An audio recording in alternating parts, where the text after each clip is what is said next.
Bienvenue à ce nouveau webinaire organisé par Rose Up Association. Pour celles et ceux qui ne nous connaîtraient pas encore, Rose Up est une association qui accompagne, informe et défend les droits des femmes atteintes par tout type de cancer.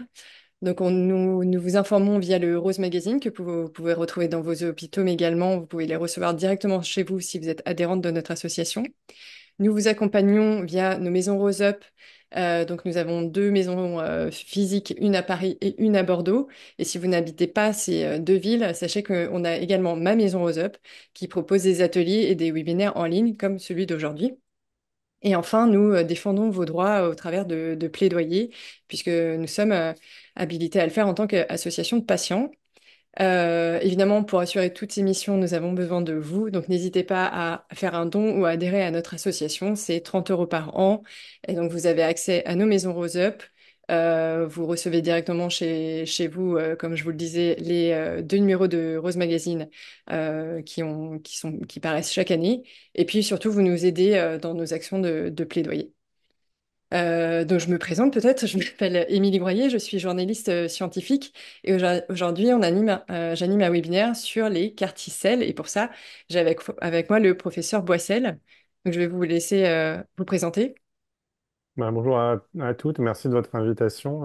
Je m'appelle Nicolas Boissel et je suis hématologue, professeur d'hématologie à l'hôpital Saint-Louis à Paris dans le 10e arrondissement. Et je m'occupe là-bas d'un service qui prend en charge des adolescents et des jeunes adultes qui sont atteints essentiellement, hein, parce qu'il y a d'autres maladies hématologiques que les cancers, mais des cancers hématologiques et à travers des tas de traitements, des chimiothérapies conventionnelles jusqu'aux immunothérapies, y compris traitements dont on ne discutera pas ce soir, comme les greffes de moelle. Oui, tout à fait. Et quand on dit cancer hématologique, c'est quoi? C'est les lymphomes, les leucémies? Exactement, ouais. Ils sont à cet âge-là, en tout cas, c'est des cancers de type leucémie, essentiellement des leucémies aiguës, donc des maladies d'évolution assez rapide qui touchent la moelle osseuse, des lymphomes qui touchent principalement les ganglions. Mhm. Et puis, à des âges plus avancés, on trouve un autre cancer dont on reparlera peut-être parce que le développement de Carticelle a été aussi fructueux dans ce type de cancer, c'est le myélome hein, multiple, qui est une D'accord. autre maladie de la moelle osseuse, mais qui touche les personnes plus âgées de 60-70 ans. En D'accord. moyenne, il peut y avoir des plus jeunes et plus âgés, évidemment. Très bien. Alors, bah, on va commencer par le commencement. Carticelle, donc c'est un acronyme, ça veut dire quoi? Alors, c'est carticelle, ça veut dire donc d'abord cellule, c'est une cellule Oui. T. Donc, c'est une cellule qui vient du système immunitaire. Mhm. C'est ce qu'on appelle aussi un lymphocyte. Oui. Donc, on est tous armés, notre système est tous les systèmes immunitaires sont armés par des lymphocytes. Il y a des lymphocytes dont on va reparler qui sont des lymphocytes B qui sécrètent des anticorps. Quand vous êtes vacciné, quand vous croisez un virus, vous développez des anticorps. Et ces anticorps vont persister longtemps dans l'organisme et vont vous protéger. Et puis, il y a d'autres cellules qu'on appelle des lymphocytes T, qui, eux, sont en plusieurs rôles. Ils sont des chefs d'orchestre du système immunitaire, mais sont aussi des cellules qui peuvent tuer Mhm. des cellules qui deviennent anormales dans l'organisme. D'accord. Et donc, et ces cellules, elles peuvent devenir anormales parce qu'elles sont, par exemple, infectées par un virus, Mhm. ou elles peuvent devenir anormales à travers des processus de transformation en cellules cancéreuses. Mhm. Toutes ces Et donc, mutations dont on parle. exactement, exactement. Et c'est peut-être le premier point à comprendre ce soir, c'est que naturellement, le système immunitaire est impliqué dans la reconnaissance des cellules cancéreuses Mhm. et dans la limitation du développement de certains cancers. Et quand un cancer est amené à se développer, c'est qu'il est passé à travers le filtre du système immunitaire qui n'a pas pu être reconnu par les cellules du système immunitaire et qui n'a pas pu débarrasser l'organisme de ce cancer. Et donc, ces cellules T, pour revenir au carticelle, n'ont pas la faculté de reconnaître très directement les cellules cancéreuses. Il faut elles le reconnaissent à travers une carte d'identité particulière qu'on appelle la carte d'identité HLA, Oui. qui est dont vous avez peut-être entendu parler, parce que c'est un système de carte d'identité qu'on utilise pour les greffes d'organes et les greffes de moelle. Et, euh, et les cellules cancéreuses arrivent justement en modifiant leur carte d'identité et puis d'autres éléments à côté, elles arrivent à échapper à cette surveillance des cellules T. Et donc, on va donner à la cellule T une capacité de reconnaissance directe de la cellule cancéreuse, comme le ferait un anticorps, c'est-à-dire quelque chose qui vient plutôt de l'autre monde du système immunitaire, qui est le lymphocyte B. Donc Oui, parce que on va croiser en fait deux fonctionnalités du système immunitaire, la reconnaissance directe qui est plus ce qui vient du monde des anticorps et des Mhm. lymphocytes B, et la capacité de tuer directement qui est celle des lymphocytes T. Donc on va créer une cellule chimère, et cette chimère, ou cette capacité chimère, elle vient d'un nouveau récepteur qu'on va donner à cette cellule qui va, par l'intermédiaire de ce récepteur, être capable de reconnaître très directement la cellule cancéreuse par l'un de ces déterminants. Parce que, en fait, à la surface des cellules, on a donc ces déterminants-là là, dont vous avez parlé, là, les Oui, HLA, qui est, comme vous dites, c'est une sorte de carte d'identité. Donc, quand la cellule, c'est une cellule saine, elle montre sa carte d'identité, le lymphocyte la laisse. exact. Et si la cellule est modifiée comme une cellule tumorale ou une cellule infectée, la carte d'identité, elle est comme si elle était un peu falsifiée, et puis le lymphocyte T, il se dit, ah, t'as rien à faire là, je t'élimine. Exactement. Mais Et- quelquefois, ce système ne marche pas. Et ouais, donc, le CAR-T-cell va se, se débarrasser, en fait, va débarrasser le lymphocyte T de cette reconnaissance par cette carte d'identité. Il va d'accord. court-circuiter le système de reconnaissance naturelle qui est la carte d'identité pour les lymphocytes T. Il va D'accord. faire une reconnaissance directe Ouais, qui n'est pas le HLA, qui est ce qu'on appelle un antigène, c'est-à-dire une protéine qui va être exprimée à la surface de la cellule cancéreuse Mhm. et qui, on va y revenir très probablement dans la discussion, mais qui est soit très spécifique de la cellule cancéreuse ou qui peut être partagé par d'autres cellules normales, mais en tout cas, qui fait que le lymphocyte T va s'attaquer principalement à la cellule cancéreuse et la tuer. Je sais que vous aviez préparé une série de schémas, vous voulez les présenter maintenant Bah, ou... peut-être, on peut commencer par là, ça amènera peut-être des questions. Alors, je vais partager mon écran.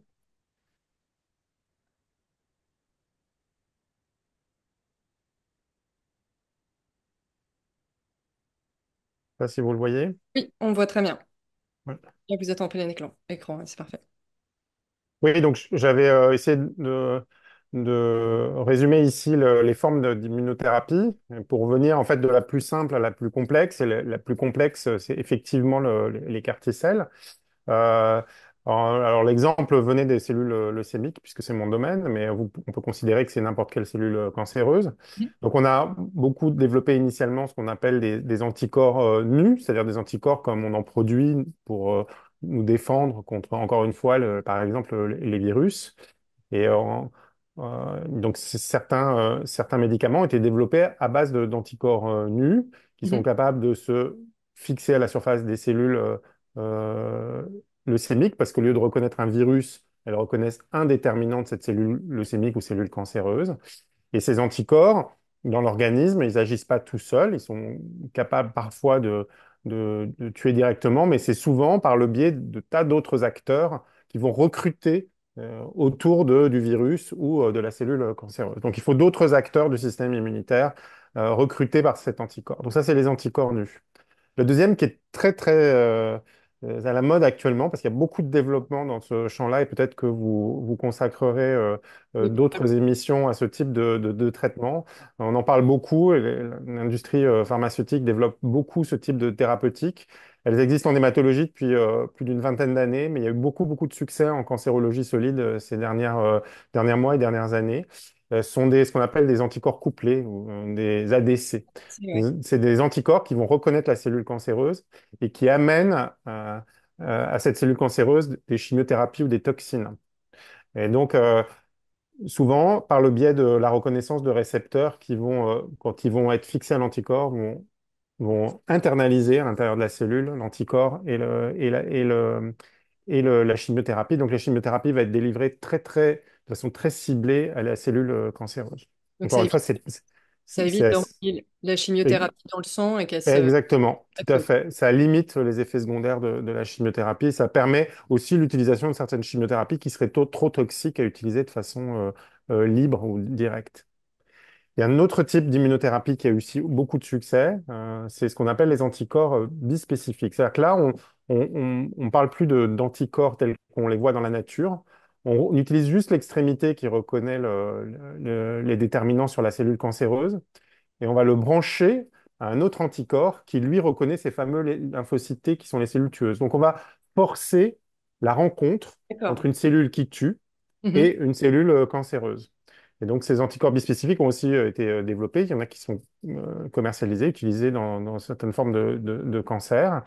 Et ça, c'est une version un peu plus simple du carticelle, puisque là, c'est pas de la thérapie cellulaire, hein, c'est de la thérapie génique qui a permis d'obtenir une molécule qui n'existe pas dans la nature, là, pour le coup, mais qui est bien utile pour faire que cette rencontre, pour permettre cette rencontre entre la cellule tueuse et la cellule cancéreuse. Et puis alors, il y a le carticelle, euh, qui est un lymphocyte T modifié génétiquement. C'est-à-dire qu'il va falloir aller chercher les lymphocytes T généralement chez le patient Mhm. à un moment donné. Ça peut être au diagnostic, mais comme ça a beaucoup été développé à des phases plus avancées de la maladie, ça peut être à la rechute du Ouais. cancer. Et on va modifier le génome de ce lymphocyte T avec un virus qui va apporter un nouveau gène. Et ce nouveau gène va créer un nouveau récepteur. Vous voyez là ici, peut-être c'est un peu petit, mais ça ressemble tout à fait à l'anticorps. Normalement, D'accord. c'est lymphocyte T, je vous ai dit, c'est les lymphocytes B qui font les anticorps, lymphocytes T ne font pas ça. Et donc, ils vont avoir ce récepteur qui va permettre d'aller directement reconnaître la cellule cancéreuse et de la tuer. L'avantage théorique, c'est qu'en une seule injection, on va délivrer des cellules qui peuvent potentiellement persister des mois, voire des années dans l'organisme du patient.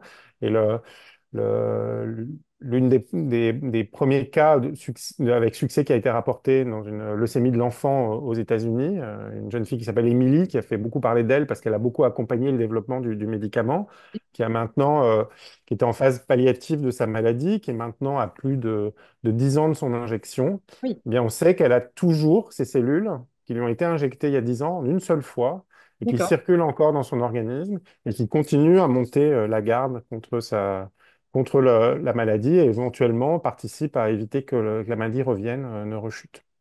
Donc, d'accord. c'est l'avantage de cette thérapie cellulaire, c'est que c'est une thérapie vivante Oui, qui donc, encore une fois, va permettre la persistance et ce qu'on appelle l'immunosurveillance, c'est-à-dire que la surveillance par le système immunitaire de façon prolongée. Alors que les anticorps ou les anticorps bispécifiques ont une durée de vie dans l'organisme qui est très très courte, c'est-à-dire que si on veut obtenir de nouveau un effet, il va falloir réinjecter le médicament. d'accord. Très bien. Donc du coup, concrètement, ça se passe comment? Parce que vous avez dit, on prend des lymphocytes T du patient et on les modifie. Donc ça se passe en laboratoire, j'imagine. Oui, tout à fait. Comment ça se passe concrètement? Ça prend combien de temps, cette modification? Alors, il faut savoir d'abord que les lymphocytes sont des cellules qu'on trouve facilement dans le sang. On n'a pas Mhm. besoin d'aller les chercher dans des endroits compliqués. D'accord. La plupart des lymphocytes qui sont dans le sang sont des lymphocytes T. Et donc, alors une prise de sang, c'est pas assez pour en obtenir suffisamment pour en produire à- en quantité curative. Et donc, il faut les recueillir par ce qu'on appelle une aphérèse. Peut-être certaines d'entre vous ont entendu parler des dons de plaquettes sur des machines qui font tourner le sang pour pouvoir récupérer suffisamment de plaquettes. Et bien là, c'est la même chose, c'est-à-dire que on va brancher le patient sur une machine, le sang va sortir par un bras et re-rentrer par l'autre, et la machine ne va garder que les lymphocytes. Et ensuite, quand on aura suffisamment, on va transférer les lymphocytes sur une plateforme de production et on va isoler les lymphocytes qui nous intéressent, c'est-à-dire ces fameux lymphocytes T, et on va les exposer à un virus qui va très rapidement insérer dans le génome des lymphocytes T ce nouveau gène. Et ensuite, les conditions de fabrication ont changé au cours du temps. C'est-à-dire qu'il y avait, au début, quand on a commencé l'aventure, c'était plutôt 10-15 jours de production, parce qu'on pensait qu'il fallait c'est-à-dire se multiplier les lymphocytes T Avant de les... dans le tube à essai pour Mhm. pouvoir en avoir assez pour pouvoir les réinjecter au patient. Et en fait, on s'est rendu compte que bah, ces cellules, elles ont déjà la capacité de se diviser à l'intérieur de l'organisme. Et donc, plutôt que d'attendre qu'elles se divisent dans le tube à essai, il valait peut-être mieux raccourcir les temps de production, réinjecter plus rapidement et laisser à l'intérieur de l'organisme ce travail d'amplification se faire. Et donc, on va de plus en plus vers des temps de production qui sont courts, de quelques jours, de 3 jours, Ah oui. voire certains développements qui considèrent des productions de 24 heures. Donc, on Mhm. prend juste les lymphocytes T, on les transforme, on les réinjecte aux patients. Ça a Et plusieurs avantages aussi de ne pas les laisser trop traîner en culture longtemps. L'avantage, c'est que ils ont tendance à se fatiguer mhm. quand ils sont cultivés plusieurs jours et à être un petit peu moins toniques.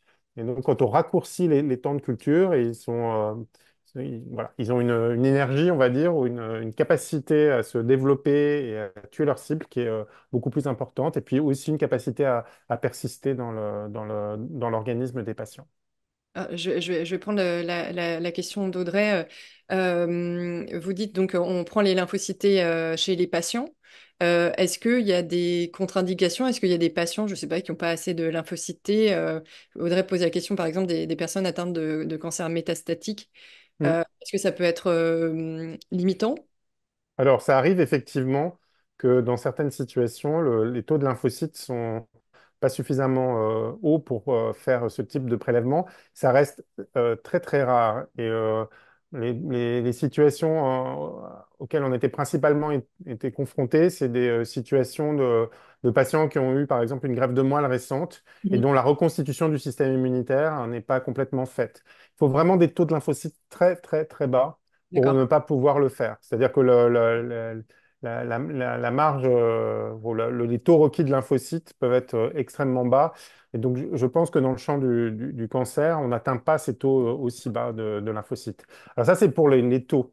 Ce qu'on ne Oui. sait pas très très bien, c'est que dans certaines situations de cancer, y compris cancer métastatique, les lymphocytes T ben, sont des lymphocytes qui ont, encore une fois, on l'a dit, laissé échapper Mm. le développement du cancer.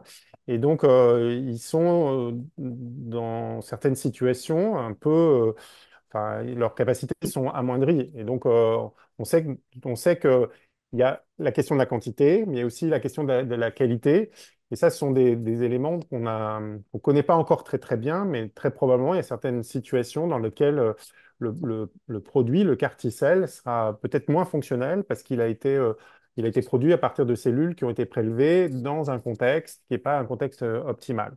Mais enfin, quoi qu'il en soit, la plupart des essais qui ont amené à un développement, une autorisation de mise sur le marché de Carticel aujourd'hui, c'est en situation souvent de maladie progressive, de rechute. Mhm. Donc, voilà, les succès qu'on connaît sont des succès qui surviennent dans des maladies qui sont souvent Avancé. progressives et en phase avancée de progression.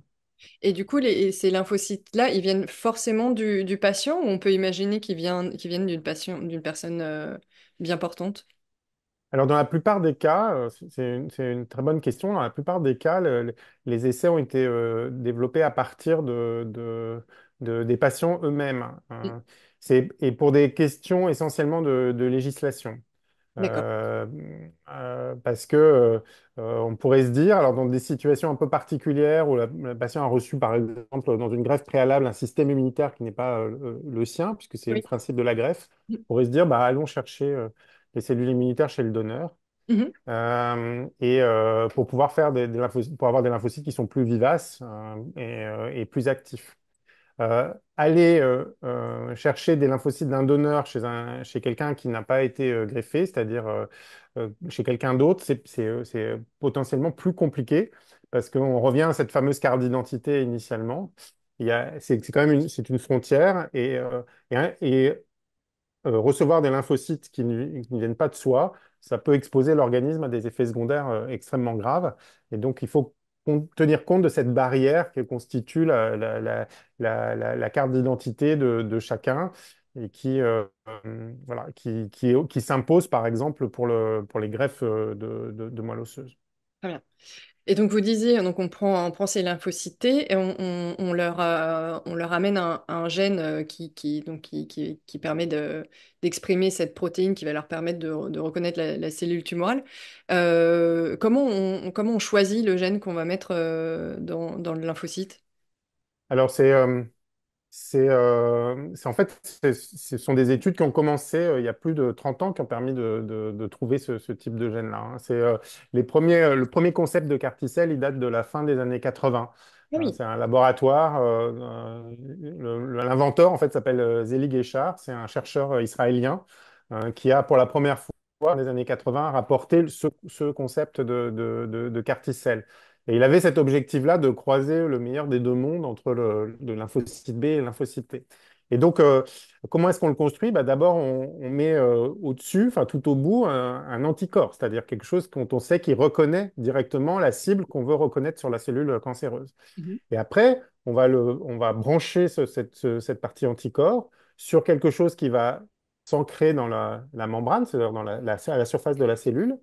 Et puis, comme un récepteur, ça ne fait pas que reconnaître, il faut aussi que ça donne le signal. C'est-à-dire que quand il reconnaît, il faut qu'il dise à la cellule, active-toi, tue la cellule que tu as en face de toi. Il faut tout ce qu'on appelle un domaine de signalisation, c'est-à-dire une partie va être cette fois-ci à l'intérieur de la cellule. Et quand l'anticorps à l'extérieur va reconnaître la cible, ça va envoyer un signal qui va dire à la cellule, multiplie-toi et tue la cellule que tu es en train de reconnaître. Et donc, on est allé choisir dans le système immunitaire des domaines très très particuliers dont on sait qu'ils ont cette capacité d'activer le lymphocyte T. Donc, D'accord. c'était comme un jeu de Lego en fait. Oui. On a créé une protéine chimère qui Mhm. n'existe pas dans la nature, avec un domaine à l'extérieur de la cellule extracellulaire qui reconnaît la cellule cancéreuse, un domaine transmembranaire, c'est-à-dire qui vient s'ancrer à la surface de la cellule, du lymphocyte T, et un domaine intracellulaire qui Je vois. donne le signal d'activation. D'accord. Donc, il y a eu beaucoup d'essais différents, hein, et les premiers essais cliniques ont débuté dans les années 2000, où le signal qui était donné à la cellule était trop faible. Donc, on ne voyait pas d'effet. Il y avait quelques bénéfices des patients qui recevaient les traitements, mais ces cellules ne duraient pas très très longtemps. Elles n'étaient pas capables vraiment de s'activer parce que le signal était trop faible. Donc il y a eu tout un travail sur l'augmentation de la force du signal pour permettre aux cellules T d'être vraiment activées, de se multiplier et d'être en capacité de tuer les cellules cancéreuses qu'elles avaient en face d'elles. D'accord. Et alors la partie qui est à la surface enfin, qui est côté extracellulaire, qui va aller reconnaître la cellule tumorale, elle est spécifique, j'imagine, du cancer. Les cellules Oui. tumorales, elles ont malheureusement pas, il y aura jamais un carticelle pour traiter tous les cancers parce qu'ils sont trop différents. Donc Alors ça, on pourra en rediscuter parce que ouais, justement, il y a des... mais c'est peut-être une question pour après. Mais effectivement, actuellement, l'idée, c'est d'avoir un carticelle avec un récepteur qui reconnaît une cible particulière et une cible reconnaît généralement un groupe de cancers, hein, ou une famille de cancers ou parfois quelques familles de cancers. Parce que dans le monde de l'hématologie, par exemple, il y a certaines formes de leucémie et de lymphome qui viennent de la même cellule et d'accord. donc qui expriment Là, le même type de cible. Et donc, on a pu développer les carticelles à la fois, par exemple, dans des leucémies de l'enfant et dans mhm, des lymphomes qu'on voit plutôt chez l'adulte parce que la cible est exactement la même. La grande difficulté, c'est de trouver des cibles qui soient exprimées par le cancer, mais mhm, pas par les cellules saines, ou si elles sont exprimées par les cellules saines, euh, les, avec des carticelles qui créeront des dommages limités ouais. sur les cellules saines. Et donc, c'est tout l'enjeu. Et l'une des difficultés d'ailleurs du passage des succès du cancer hématologique vers l'oncologie solide, les cancers solides. Alors justement, bah, en plus, ça va me permettre de poser la question d'Agnès. Justement, les carticelles, ils ont été surtout développés pour les cancers hématologiques, les cancers du Ouais. sang. Pourquoi déjà? Pourquoi d'abord dans ces cancers-là? Alors, il y a plusieurs raisons à ça, mais je pense qu'on ne les connaît pas toutes. La première raison, c'est une question de cible, justement. Oui. C'est parce que dans les cancers, les formes de leucémie et de lymphome que j'ai évoquées, contre lesquelles on a développé des carticelles, la cible, c'est une cible qu'on ne retrouve que sur ces cellules cancéreuses et sur la cellule normale. Et quelle est la cellule normale? On revient à ce que je vous ai dit tout à l'heure, c'est le lymphocyte B. Mhm. C'est ce fameux lymphocyte qui fabrique des anticorps. Eh bien, que se passe-t-il quand on injecte les carticelles? Les carticelles reconnaissent donc les cibles soit sur la cellule cancéreuse leucémie, soit sur la cellule cancéreuse lymphome, détruit le cancer leucémie ou le cancer lymphome, mais va aussi détruire les lymphocytes B. Et alors, ce qui se passe quand on détruit le lymphocyte B? Ben, l'organisme n'est plus capable de fabriquer des anticorps. Et donc, les conséquences, c'est un déficit immunitaire. Ah oui. Mais c'est un déficit immunitaire qu'on sait gérer. D'accord. On sait par exemple, d'abord, hein, dans beaucoup de situations, il va être transitoire. Mhm. Et s'il persiste, comme dans le cas par exemple de la petite Émilie qu'on a citée tout à l'heure, parce qu'elle continue à plus avoir de lymphocytes B normaux 10 ans après, Oui. eh bien, on est capable d'amener chez la personne qui a ces déficits immunitaires des anticorps. Il y a des personnes qui vivent avec un déficit immunitaire primitif, c'est leur maladie. C'est Ils ne vrai. fabriquent pas d'anticorps. Et heureusement, bah, on est capable de leur amener, de leur perfuser des anticorps pour qu'ils puissent se défendre contre les infections et vivre sans s'infecter, sans avoir de problèmes infectieux.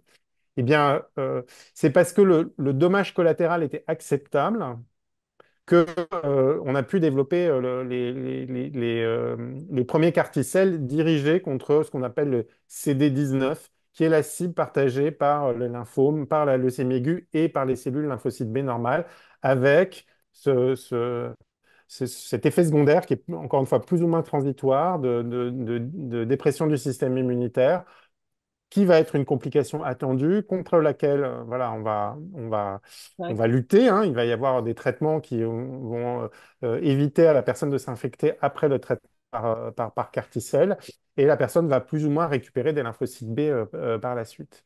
Voilà. D'accord. Le problème, c'est que ce dommage collatéral, il n'est pas acceptable sur l'ensemble des cancers, et que donc il y a d'autres formes de cancers, y compris d'ailleurs en hématologie, Mhm. pour lequel on sait que on va probablement pas aussi bien y arriver et qu'il va falloir très probablement aller rechercher des cibles beaucoup plus spécifiques Ouais. du cancer et qu'on va pas retrouver les cellules normales.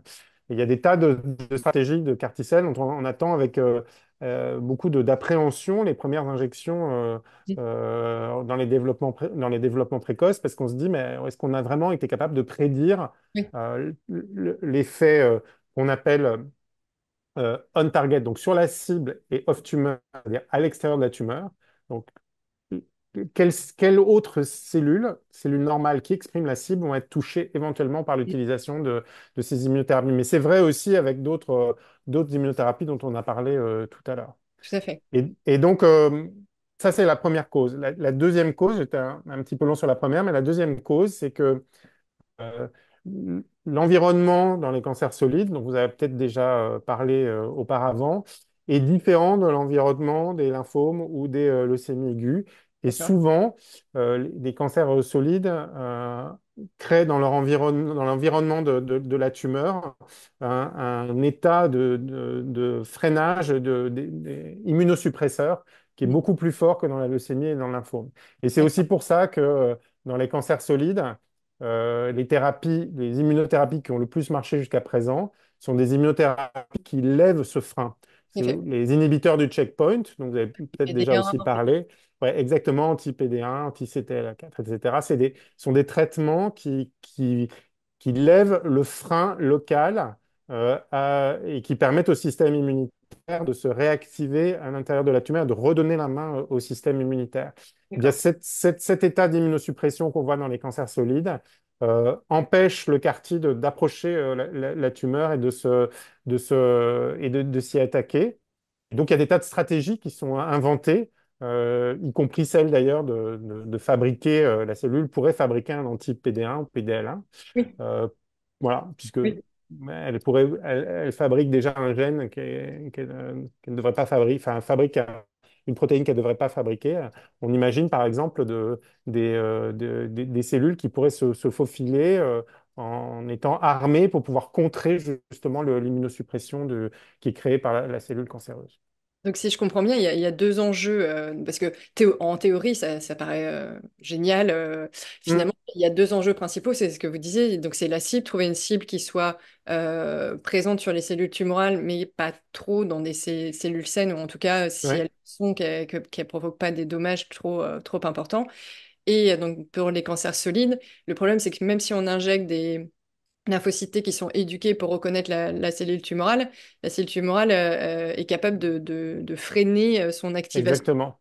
Donc, ça explique pourquoi, pour l'instant, dans les cancers solides, les CAR T-cells ne sont pas tant Oui, utilisés. ouais, exactement, ça fait partie des raisons principales. En fait, certaines cellules cancéreuses utilisent les mêmes armes Mhm. qui leur ont permis d'échapper à l'immunosurveillance du système immunitaire et de se développer contre des potentielles stratégies comme les CAR T-cells.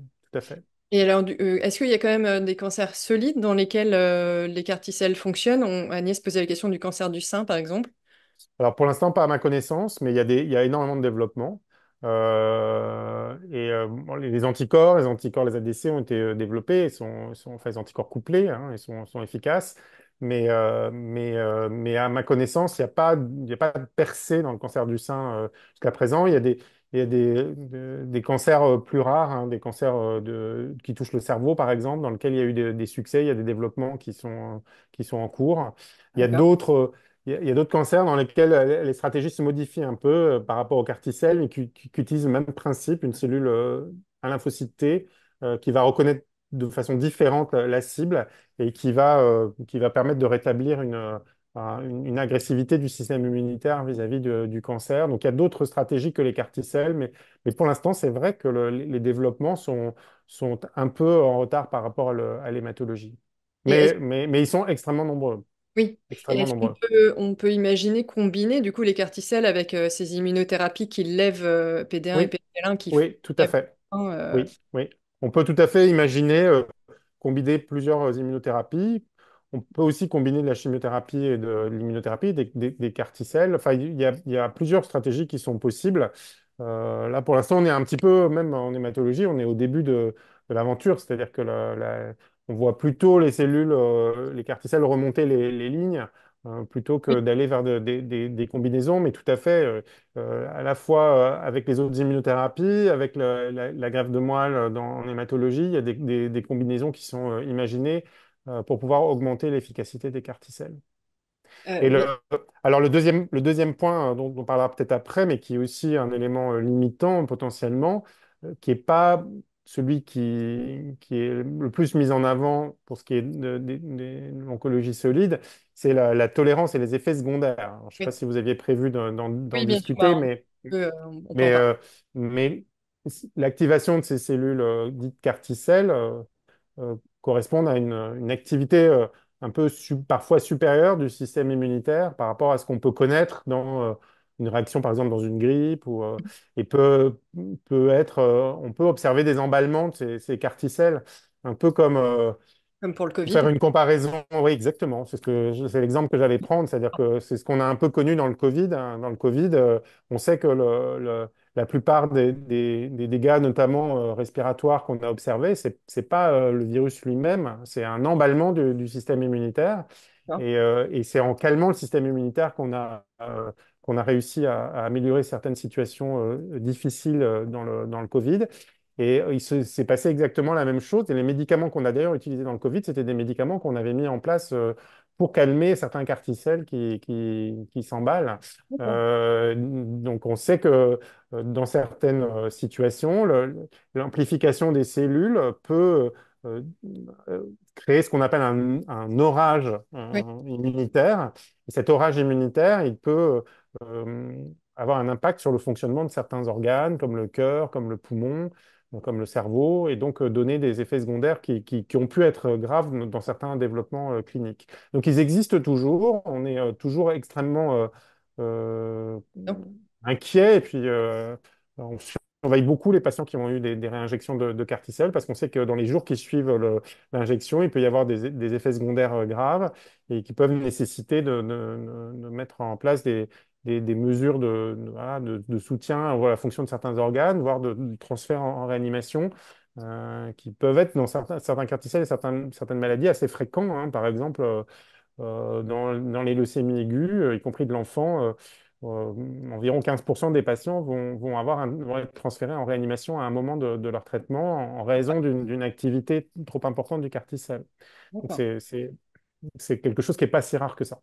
Ok. Donc il y a une question il y a une question aussi de tolérance du traitement qui se pose avec ces cellules qu'on injecte et puis Et on peut qu'on pas. contrôle plus. Voilà, enfin, je veux dire, on peut, si on connaît, on a des traitements, ce qu'on appelle immunosuppresseurs, donc on est capable d'appuyer sur certains boutons pour éteindre le carticelle. Mais bon, c'est vrai, quand on a injecté un produit comme celui-là, bah, il y a, il y a- il y a une balance bénéfice-risque à peser. Si on appuie sur le bouton, bah, on risque effectivement d'éteindre le carticelle et de ne pas avoir l'effet escompté. Donc Ouais. parfois, c'est un peu difficile à manier. D'accord. Est-ce que c'est efficace chez tous les patients? Il y a Anne Solange là qui demande si c'est efficace dans tous les types de leucémie. Elle dit qu'elle est en cours de traitement pour réduire les risques de rechute d'une. Alors j'avoue que je connais pas tous les acronymes. LAM1, LAM1. Alors, les leucémies LAM, c'est leucémie aiguë myéloïde. Donc, Ah il y a oui, deux d'accord. formes de leucémie aiguë. Mhm. Il y a les formes dites lymphoïdes qui viennent des lymphocytes B principalement, mais aussi d'autres lymphocytes qui peuvent se transformer en cancer. Et dans les LAM, il y a des développements en cours, mais on n'a pas trouvé la cible parfaite. Et en fait, la plupart justement des cibles dans les fameuses LAM sont des cibles qui sont partagées par d'autres cellules de la moelle osseuse, puisque c'est une maladie qui vient de la moelle osseuse. Et donc, on est en difficulté dans le développement des carticelles, mais il y a des essais. Il y a un essai qui va probablement commencer en France sur un développement de carticelles français, d'ailleurs, dans les mois qui viennent, et qui va être proposé à des personnes qui sont en rechute justement de LAM. Donc, il y a des développements qui sont en cours. Et par exemple, dans ce développement-là, là, on pense que la cible est prometteuse parce qu'elle est exprimée de façon assez spécifique par les cellules de la LAM, de la leucémie gumyloïde, et assez peu par les cellules normales de la moelle osseuse. Ok. Et alors, du coup, donc, on modifie ces lymphocytes T pour qu'ils réagissent à une cible. Ça veut dire que si le patient n'a pas cette cible-là, ça va pas fonctionner. Est-ce que on sélectionne du coup les patients? Est-ce qu'on analyse Oui, leur tumeur pour savoir s'ils ont la oui, cible oui, tout à fait. Alors, c'est quelque chose qu'on sait très bien faire, hein, parce que la caractérisation de, des cancers passe justement par l'identification de ces cibles. C'est Mhm. parce que les cancers expriment un certain nombre de cibles qu'on est capable de dire c'est tel ou tel cancer. C'est vraiment l'approche, on va dire, minimaliste. Il y a des approches beaucoup plus compliquées maintenant qui vont rechercher des mutations à l'intérieur ou des anomalies à l'intérieur du génome de la cellule. Mais euh, la base du diagnostic du cancer, c'est de savoir à la D'accord. surface de la cellule cancéreuse quel type de cibles sont exprimées.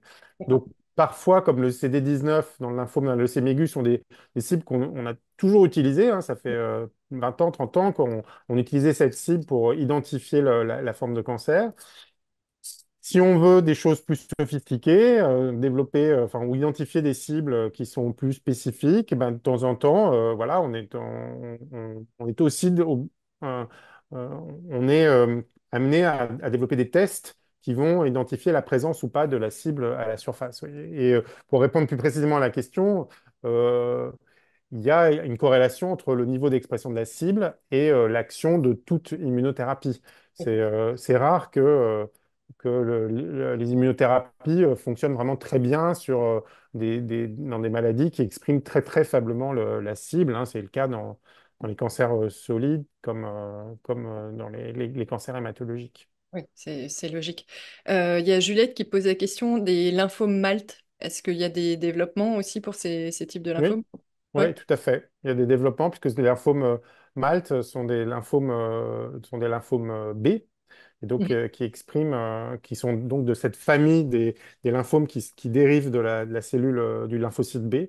Et donc, oui, il y a des essais qui sont en développement. Alors, je connais pas bien suffisamment le lymphome de type Malte, mais ils font partie de toute une famille dans laquelle, euh, sur le papier, les quartiers anti-CD19, les quartiers C anti-CD19 fonctionnent et où il y a très probablement des essais en cours, oui, tout à fait.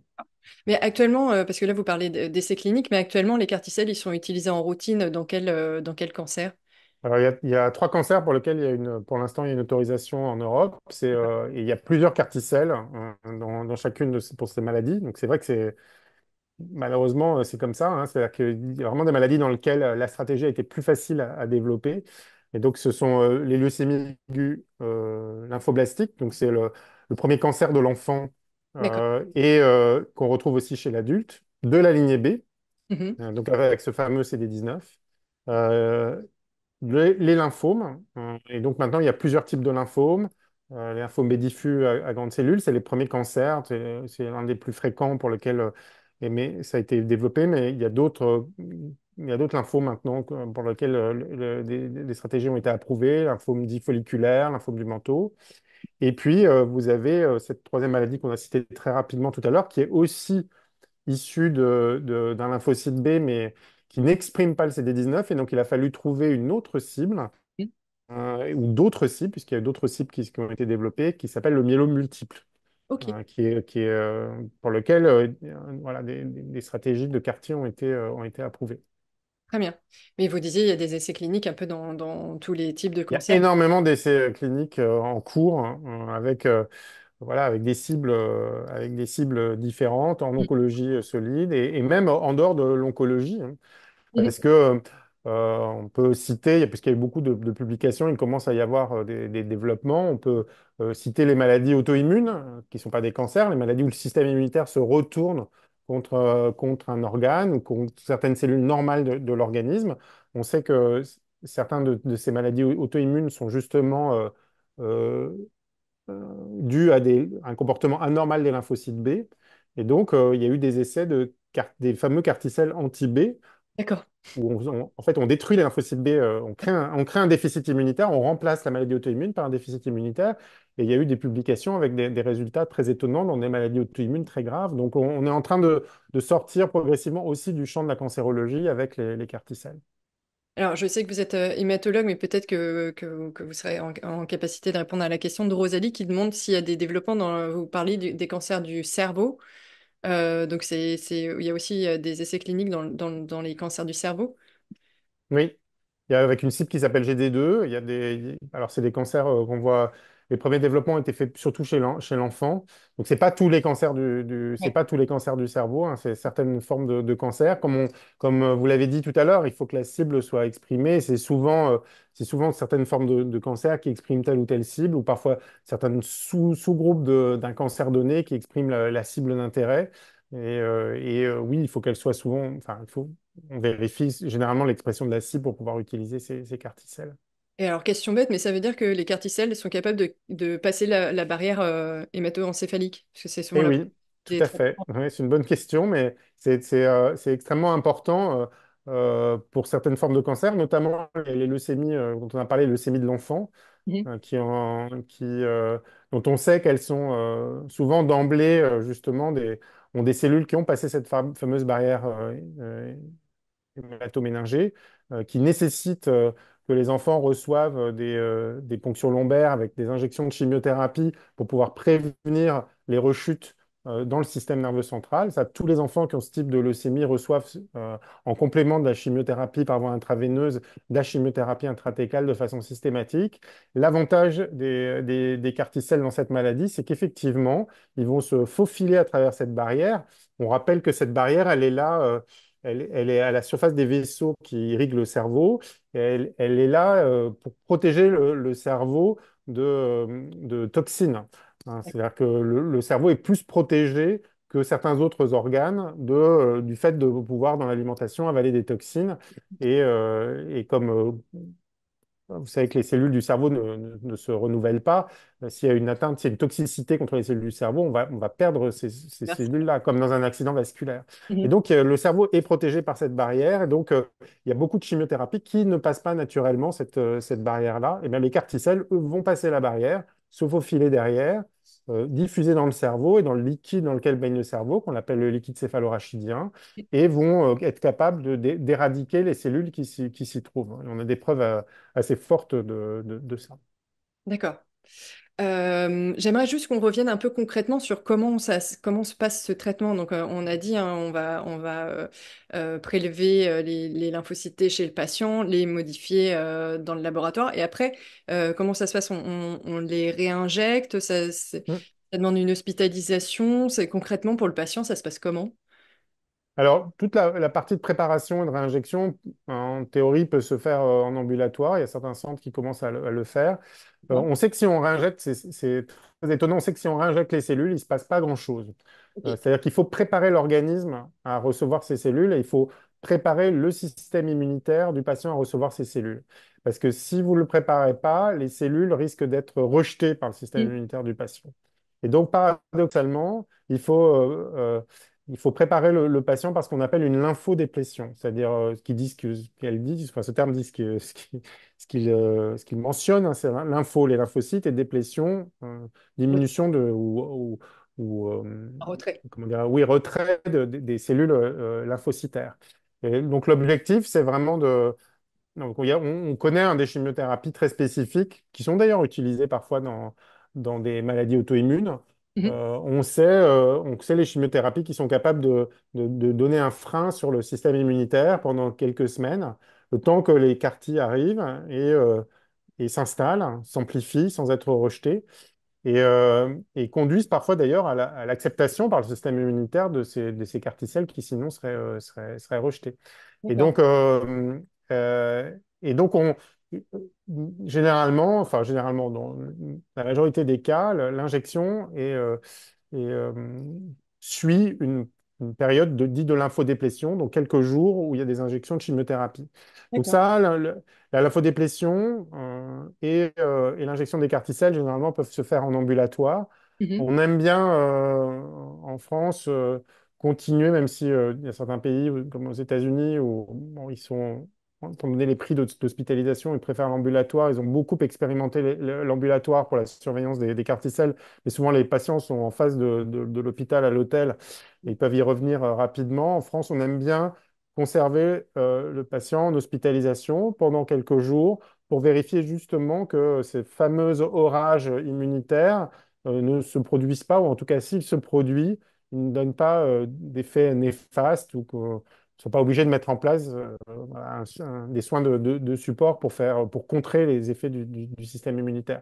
Et ça dure généralement entre 1 à 2 semaines. D'accord. Voilà. Donc ça, c'est pas, encore une fois, c'est pas quelque chose qui a touché tout le monde. Il y a certaines personnes qui n'ont absolument aucun effet, aucune fièvre, aucun effet de la réinjection. Mais souvent, il se passe quand même, voilà, une fièvre transitoire, parfois quelques frissons, quelques difficultés à respirer, parfois la tension qui peut baisser. Voilà. Et ça nécessite évidemment une surveillance rapprochée. D'accord. Et une injection suffit ou il faut Exact. revenir Alors généralement, oui, une injection suffit. D'accord. Oui, vous Une disiez. injection, c'est fait en une injection et les cellules s'amplifient. Et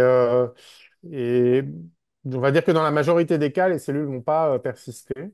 Elles vont disparaître au bout d'un certain temps. Mais encore une fois, il y a certaines personnes chez qui les cellules continuent à monter la garde, on le sait, des années après.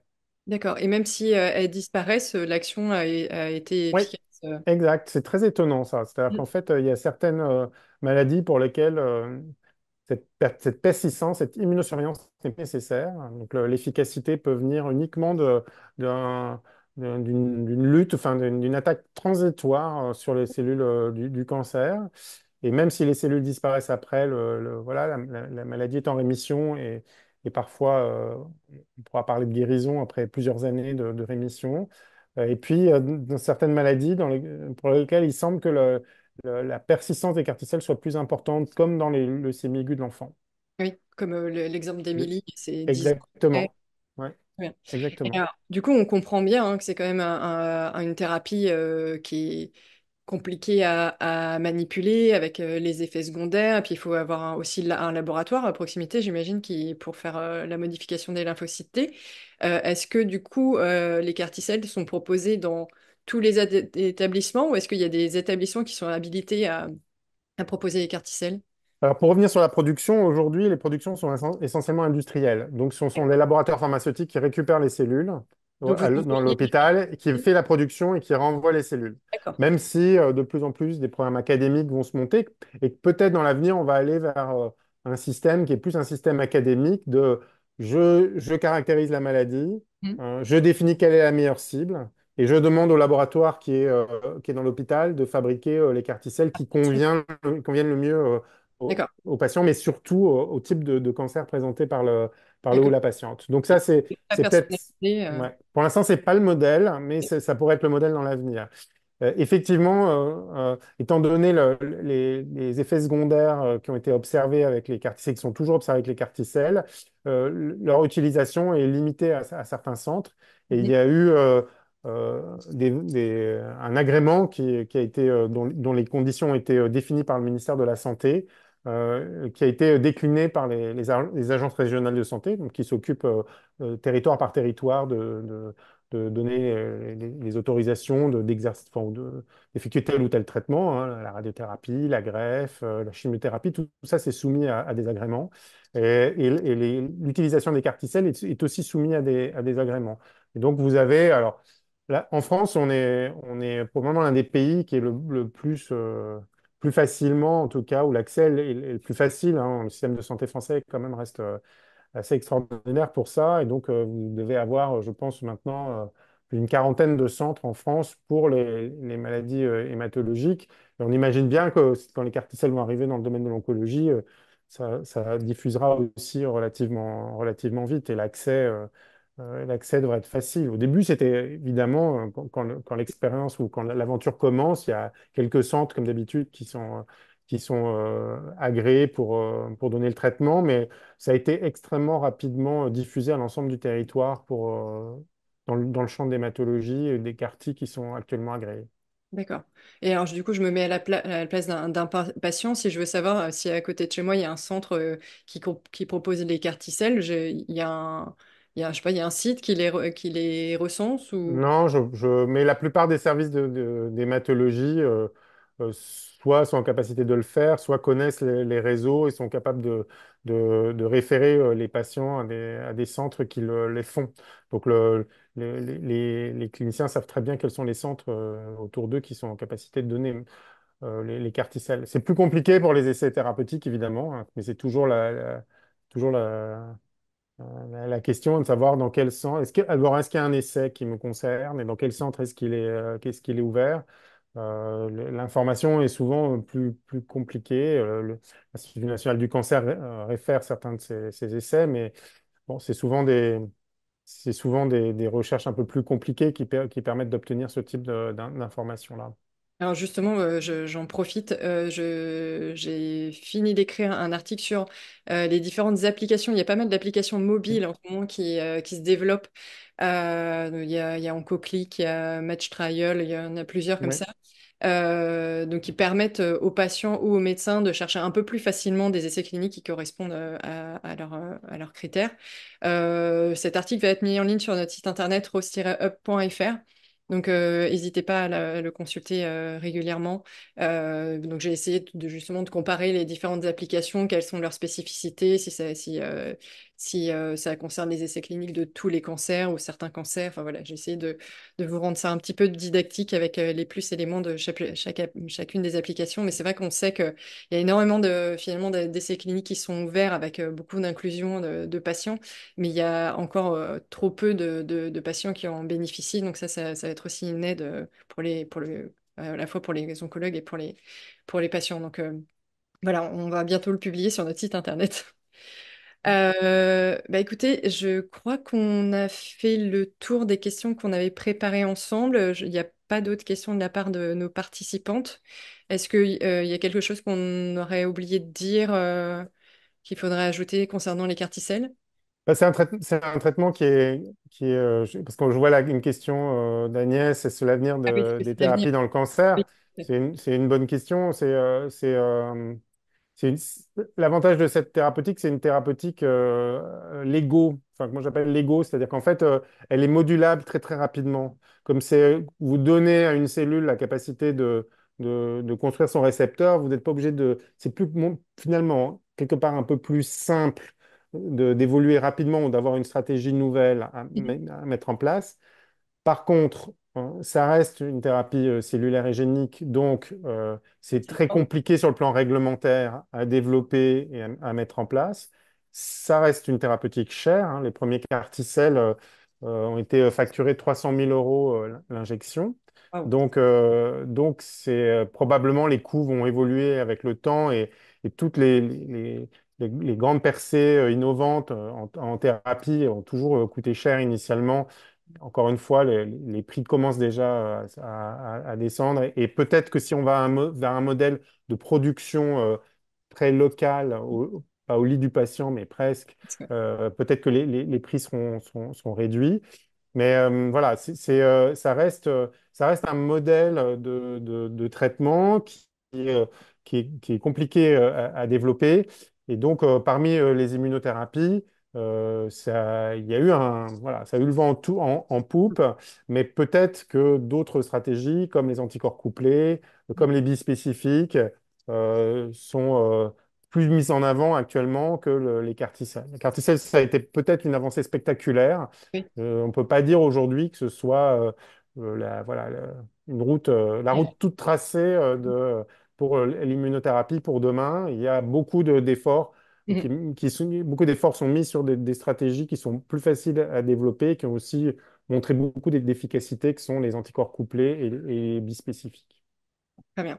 Donc beaucoup d'enjeux, d'enjeux encore à relever pour cette thérapie. Bah, je vais vous remercier beaucoup pour vos réponses claires. Je pense que nos participantes ont eu les réponses à toutes leurs questions. Donc merci encore, merci à nos participantes. Ben, merci pour votre invitation et puis à bientôt peut-être. Oui, à bientôt. Au Au revoir. revoir.